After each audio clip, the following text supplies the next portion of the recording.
Gates thinks of himself as God, in control of the solar system. And that's why Bill Gates is now backing something called sun-dimming technology that would reflect sunlight out of the Earth's atmosphere, causing global cooling. You thought gain-of-function research on pathogens was dangerous. Try that. Gates is backing the first high-altitude experiment of one radical climate change solution, creating a massive chemical cloud that could cool the Earth. It's called solar geoengineering, and it's highly controversial. It would look something like this. Thousands of planes would fly very high and use nozzles to inject millions of tons of light-reflecting particles into the stratosphere. It would create a thin chemical cloud of those particles around the whole planet, blocking some sunlight from reaching the surface. It would mimic a giant volcanic eruption, which we know cools the Earth. Bill Gates is some kind of weird, socially awkward rich guy who lives in Seattle. He doesn't own the planet, but he's now changing the planet single-handedly. This is not just over his yard in Seattle. This is over your yard.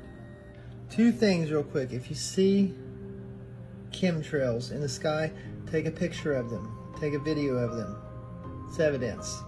And if you see chemtrails in your sky, why don't you call your local congressman, call your senator, write them a letter, let them know how you feel. You know, what should we be worried about here?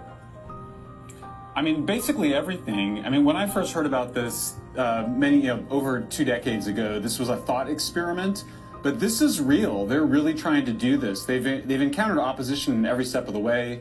I've co-authored articles with the Harvard investigator. We've told him personally this is a terrible idea. The vast majority of scientists disagree with this.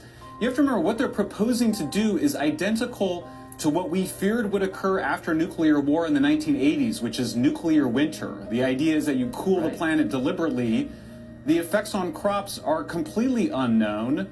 They call this an experiment, but they know that there is no way to figure out what the large-scale planetary effects of this kind of thing would be. It's grossly irresponsible. They know for a fact that they will never get international agreement on this.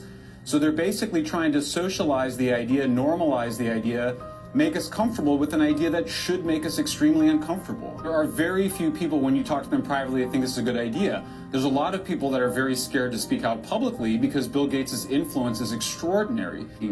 The amount of hubris and arrogance involved here. We're talking about millions of farmers around the world who will be affected by this. The trends on climate change, most people don't realize they're going in the right direction. The United States has reduced its carbon emissions. In any other country over the last 20 years, we've had an extraordinary success in the United States in reducing our air pollution, and now we're faced with the prospects of this radical experiment.